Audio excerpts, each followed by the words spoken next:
पतित पावनी गंगा तट पर बसी देवादिदेव महादेव की नगरी काशी, जहां धर्म, संस्कृति, अध्यात्म और शिक्षा के लिए जानी जाती है, वहीं वर्ष पर्यंत शहर में आयोजित होने वाले उत्सवों, पर्वों और मेलों के लिए भी यह शहर विख्यात है। वाराणसी यानी काशी स्वयं में एक लघु भारत है। विभिन्न प्रांतों के लोगों की बसाहट के साथ ही देश भर के तीर्थयात्री और श्रद्धालु धार्मिक अनुष्ठानों एवं दर्शन पूजन के लिए काशी यात्रा पर आते हैं। वाराणसी की एक और खासियत है, वो ये कि यह शहर उत्तर और दक्षिण भारत के संगम का एक प्रमुख केंद्र है।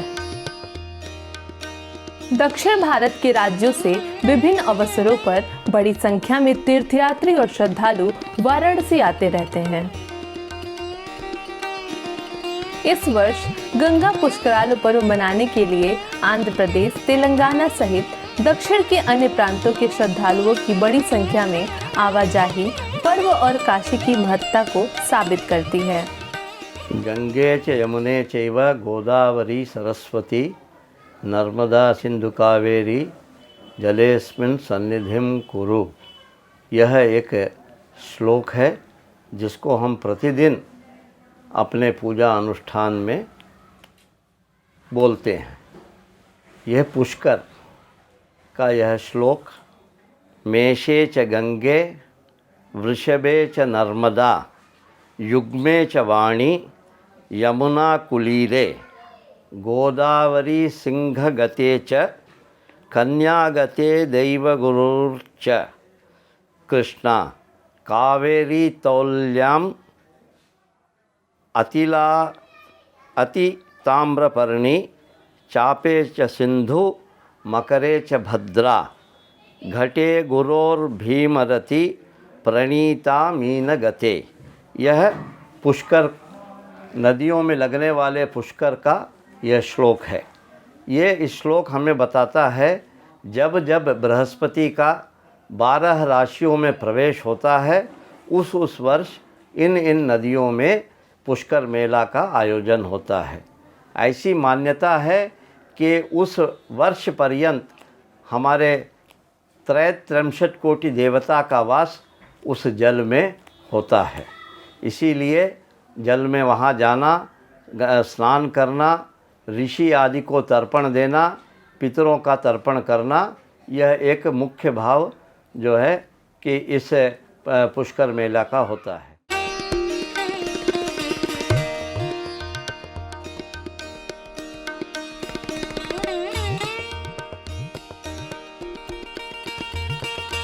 पुष्कराल पर्व के बारे में जानने और समझने के लिए हम आ गए हैं काशी के गंगा घाट पर।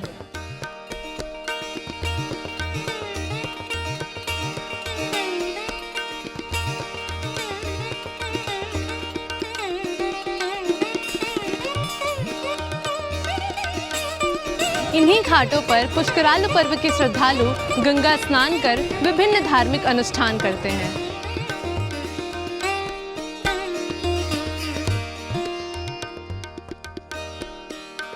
पुष्कराल पर्व सनातन धर्मावलंबियों की श्रद्धा, आस्था और विश्वास से जुड़ा है।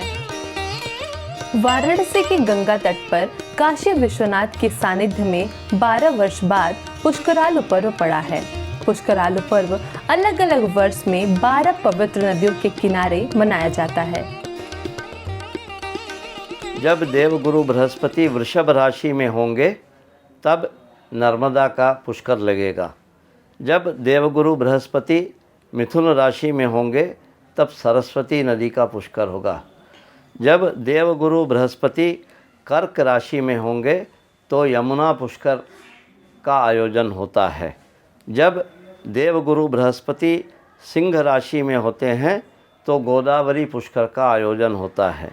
जब देवगुरु बृहस्पति कन्या राशि में होंगे तो कृष्णा पुष्कर का आयोजन होता है। जब देवगुरु बृहस्पति तुला राशि में होंगे तो कावेरी पुष्कर का आयोजन होता है। जब देवगुरु बृहस्पति वृश्चिक राशि में होंगे तो ताम्रपर्णी नदी जो सुदूर दक्षिण कन्याकुमारी के पास है वहाँ इस मेले का आयोजन होता है। जब देवगुरु बृहस्पति धनुर राशि में होंगे तो सिंधु नदी का पुष्कर आयोजन किया जाता है। जब देवगुरु बृहस्पति मकर राशि में होंगे तो भद्रा नदी पर यह आयोजन होता है। जब देवगुरु बृहस्पति कुंभ राशि में होंगे तो भीमा नदी में इसका आयोजन होता है। जब देवगुरु बृहस्पति मीन राशि में होंगे तो प्रणीता नदी में यह पुष्कर का आयोजन होता है।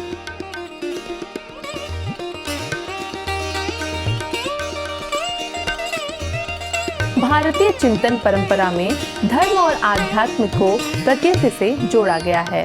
पुष्करालु या पुष्करम मूलतः नदियों की पूजा का पर्व है। नदियों की पूजा के साथ ही श्रद्धालु पूर्वजों का तर्पण, श्राद्ध और पिंडदान भी करते हैं। इसी कारण पुष्करालु विभिन्न नदियों के किनारे स्थित प्रमुख देवस्थान में मनाया जाता है। ये जो प्रकृति है, प्रकृति के सम्मेलन पंचभूतात्मक है। इस पंचभूतात्मक प्रकृति से हम जो जुड़े हैं, इसके लिए अग्नि को हम देवता मानते हैं। जो अग्नि से हम देवताओं को देते हैं और जल से जो तर्पण देते हैं देवताओं को देते हैं और पितृदेवता को देते हैं, वो हमारी संरक्षणा के लिए है और देश की संरक्षणा है। ये हमारी संस्कृति है। इस संस्कृति को हम पालन करने के लिए हर दिन यहाँ जितने भी श्रद्धालु आते हैं सब लोग ये भगवान से जुड़ के ये मानते हैं कि भगवान की हमारे ऊपर कृपा होगी और अपने पितृदेवताओं की कृपा होगी। इससे नदियों की पूजा करते समय श्रद्धालु स्वयं को प्रकृति के चरणों में समर्पित कर देता है। प्रकृति के प्रति समर्पण का यह भाव भारतीय चेतना में आदिकाल से मौजूद है। नदियों, पहाड़ों, जंगलों सहित पर्यावरण के अन्य उपादानों के प्रति सजगता और समर्पण भारतीय संस्कृति, परंपरा, रीति रिवाज, धर्म और आध्यात्म का अभिन्न अंग रहा है।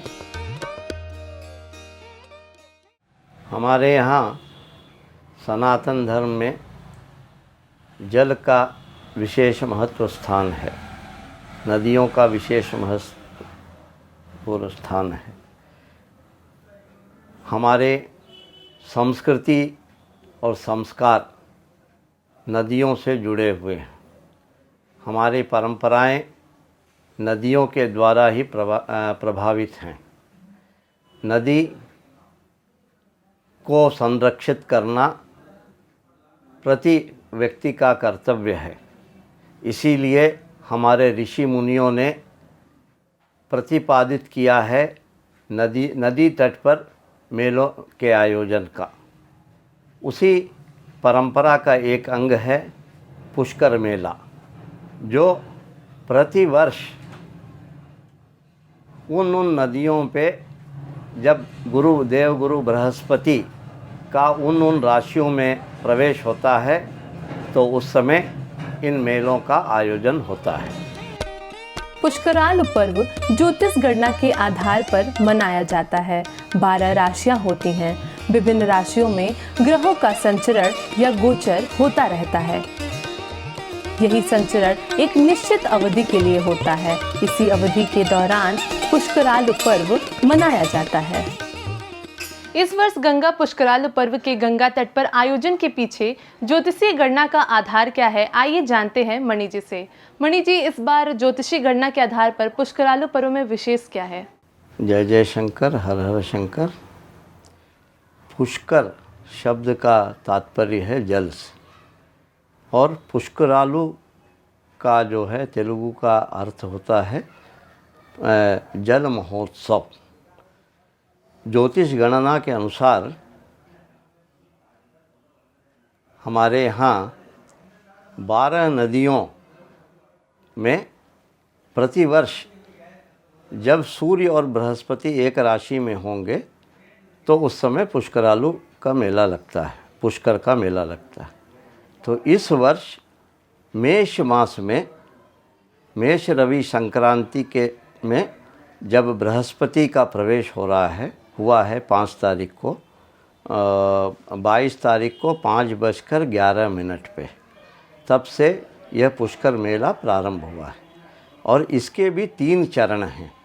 पहला चरण जो प्रथम जो 12 दिन है वो अति उत्तम बोला गया है, और मध्य वर्ष के मध्य में जो 12 दिन का जो वो है उसको जो है मध्यम बोला गया है, और समापन के उसको जो है कि उत्तम बोला गया है।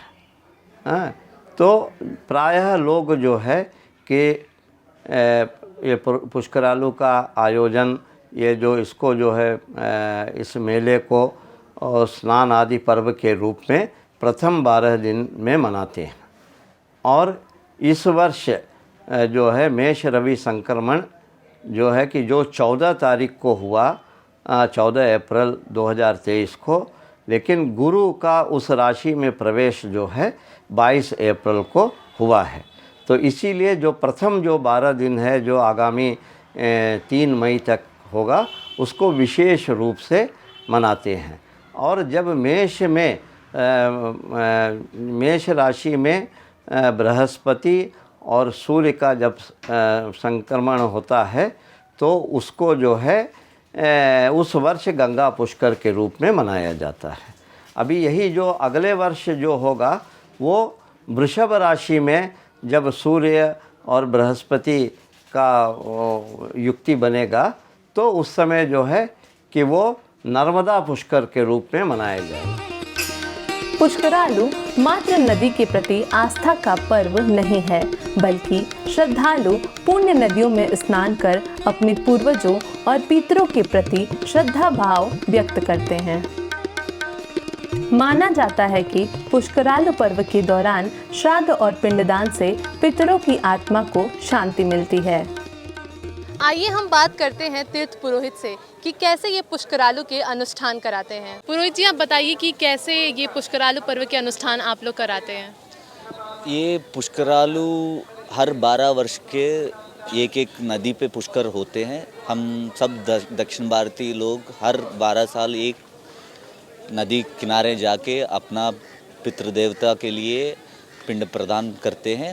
वैसे पिंड प्रदान नहीं है, कुछ लोग अस्थि विसर्जन भी करते हैं पुष्कर में। कुछ लोग जिसको कुछ दोष है वो लोग कुंभ विवाह कराते हैं, कदली विवाह कराते हैं। ये हमारा शास्त्रों में वेदों में बताया गया है। कुछ दोष निवारण के लिए नदी प्रवाह के किनारे पुष्कर समय में जो भी रिचुअल करते हैं उस रिचुअल को पूरा फल मिल जाते हैं। इसलिए हर 12 वर्ष के एक नदी किनारे हम अपना पितृदेवताओं को प्रार्थना करके पिंडदान करते हैं। इस बार का पुष्करालु काशी के पवित्र गंगा तट पर पड़ा है। गंगा पुष्करालु की अवधि में गंगा स्नान और धार्मिक अनुष्ठान के बाद काशी विश्वनाथ सहित अन्य देव मंदिरों में दर्शन पूजन का भी प्रावधान है। गंगा गंगेति यो भूयात् योजनानां सतैरपि मुच्यते सर्वपापेभ्यो विष्णुलोकम सगैष्यति। और यहाँ पे काशी में यात्री और यहाँ आ रहे हैं, यहाँ आकर गंगा जी के स्नान कर काशी विश्वनाथ जी, अन्नपूर्णा, विशालाक्षी, यहाँ पे गौरी केदारेश्वर मंदिर का लोग यहाँ दर्शन करके जा रहे हैं। और सबकी व्यवस्था यहाँ किया गया, श्राद्ध की वगैरह और गंगा स्नान के संकल्प और दान की वगैरह यहाँ पे लोग करते हैं। यहाँ 12 दिन का 12 दान होती है। तो यहाँ पे लोग आना, स्नान करना और काशी वासियों और बाहर से आने वाले यात्रियों के लिए सभी व्यवस्था किया गया।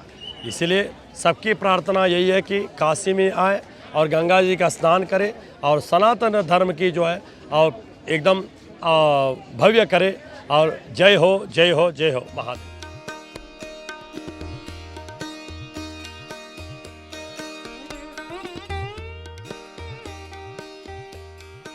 माना जाता है कि पुष्करालु के दौरान पवित्र नदी में डुबकी लगाने से मन और शरीर दोनों शुद्ध हो जाते हैं। लेकिन कुछ मिथक भी हैं जो पुष्करालु से जुड़े हैं। इस मिथक के बारे में चर्चा करने के लिए हमारे साथ हैं सुंदर शास्त्री जी। शास्त्री जी, आप बताइए कि पुष्करालु से कैसे मिथक जुड़े हैं। एक गंगा पुष्करालु जो कि आंध्रा, तेलंगाना, तेलुगु राष्ट्र के लोग, तेलुगु भाषी लोग ही इसको अधिक मानते हैं। और नॉर्थ साइड कुंभ मेला के रूप में लोग मानते हैं इसको। दक्षिण में एक प्रथा है गंगा पुष्करालु, एक एक साल एक एक नदी पर इसको आता है। जैसे गंगा, यमुना, सरस्वती, सिंधु, कावेरी, इस तरह 12 नदियों पर 12 साल लगता है। फिर जैसे गंगा जी का पुष्कर इस साल लगा है, फिर अगले साल ठीक 12 साल बाद इसका पुष्कर लगेगा। ये गंगा पुष्कर में लोग आके गंगा जी नहाने से उनको जो पुण्य मिलता है और गंगा जी में जो तर्पण करते हैं पितरों को और पिंड प्रदान करते हैं, श्राद्ध करते हैं, इससे उनको जो पितृदेवत है वो भी उनको पहुंचता है, बहुत इसका अच्छा फल मिलता है। गंगा जी नहाने से अच्छा फल मिलता है। इसके साथ साथ लोग का ये मानना है काशी में आके गंगा स्नान करने से इनको इसका कई गुना अधिक फल मिलेगा।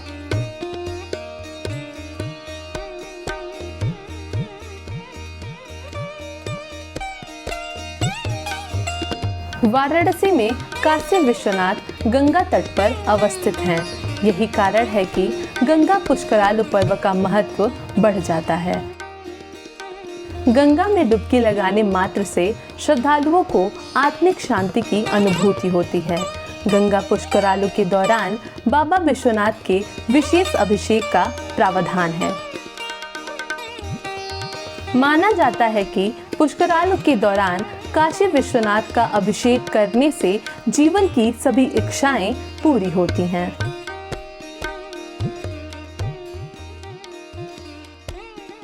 यहाँ गंगा उत्तर वाहिनी होकर बहती हैं और 51 शक्तिपीठों में एक है और साक्षात भगवान विश्वेश्वर माँ अन्नपूर्णा विशालाक्षी के साथ विराजमान हैं। और ऐसी काशी की मान्यता है, यहाँ 63 कोटि देवता का सदा वास काशी में रहा है। इसलिए भी यह पुष्कर मेला अति महत्वपूर्ण हो जाता है। इसीलिए बड़ी संख्या में लोग आकर के यहाँ गंगा स्नान कर पितरों को स्मरण करते हुए, श्राद्ध आदि का कार्य करते हुए ऋषियों को तर्पण देते हैं। और यहाँ पार्थिव लिंग का पूजा कर अनंत पुण्य को प्राप्त करने के लिए एक प्रयास सभी भक्तों का होता है।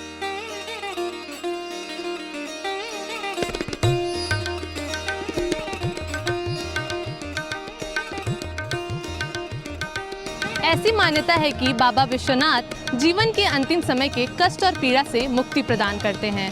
श्रद्धालुओं द्वारा पुष्करालु पर्व के दौरान कुछ अन्य तरह की पूजा भी की जाती है।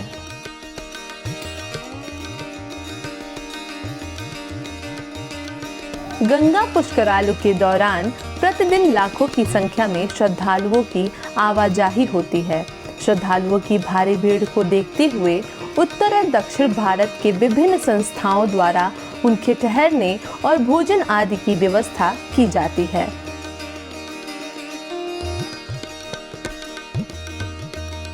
तीर्थ पुरोहितों और मठों द्वारा श्रद्धालुओं के धार्मिक अनुष्ठान में मदद की जाती है। काशी में आए पुष्करालु में जो भी श्रद्धालु लोग आए हैं उनके लिए बनारस में क्या व्यवस्था की गई है, खाने पीने ठहरने इत्यादि की? काशी में जो पुष्करालु के लिए, गंगा पुष्करालु के लिए जो यात्रीगण आ रहे हैं दक्षिण भारत से, तो उसमें उनके लिए काशी में बहुत से आश्रम, मठ, धर्मशालाएं हैं। उनको रहने के लिए बहुत से होटल भी हैं, लेकिन अधिकतर लोग आश्रम, मठ में ही टिक रहे हैं। और उनके लिए विशेषकर जो आश्रम काशी में स्थित हैं, जो सेवा कर रहे हैं, इसके अलावा तेलुगु प्रदेशों से भी लोग आकर संस्थाएं यहाँ कई मकान किराए में लेकर, लॉन किराए में लेकर उनको भोजन की व्यवस्था, फ्री भोजन की व्यवस्था कर रहे हैं। इसमें भोजन में काशी में किसी को कोई कमी नहीं हो रही है खाने पीने में। इसी तरह अपना श्री रामतारक आंध्रा आश्रम, ये भी सन 1959 से काशी में आए हुए यात्रियों को सेवा कर रहा है, जिसमें लगभग 150 कमरे हैं उसमें बहुत से लोग, हज़ारों लोग आके ठहर के, और वहीं खाना पीना भी हम लोग इंतजाम कर रहे हैं। इस समय प्रतिदिन 5,000, 4,000, 6,000 लोग प्रतिदिन खाना खा रहे हैं, जा रहे हैं। इस तरह काशी में अनेक आश्रम है, अनेक मठ है, अनेक संस्थाएं हैं। इस तरह के लोग सेवा कर रहे हैं जो बाहर से आए हुए। अतिथि देवो भव, इस उद्देश्य से लोग यहाँ सेवा कर रहे हैं।